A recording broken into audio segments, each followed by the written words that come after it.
ভাই ভাবুন তো, আপনি রাস্তা দিয়ে যাচ্ছেন আর হঠাৎ দেখেন রাস্তার মাঝখানে একটা বিশাল দেওয়াল, আর দেওয়ালের গায়ে বড় করে লেখা প্রাইভেট প্রপার্টি। এবার প্রশ্ন হচ্ছে, রাস্তার মাঝখানে দেওয়ালটা বানালো কে?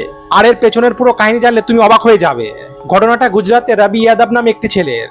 বলা হচ্ছে তার পরিবারের জমির উপর নাকি গভর্নমেন্ট রাস্তা বানিয়ে দিয়েছিল। তারপর আর কি নিজের জমি ফেরত পাওয়ার জন্য রবি কোর্টে কেস করেন, আর এই কেস চলতে থাকে অনেক বছর ধরে।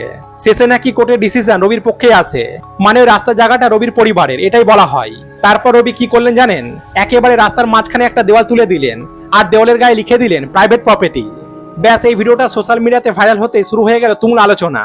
কেউ বলছেন জমি যদি সত্যি রবির হয় তাহলে নিজের প্রপার্টি নিয়ে তিনি যা ইচ্ছা তাই করতে পারেন।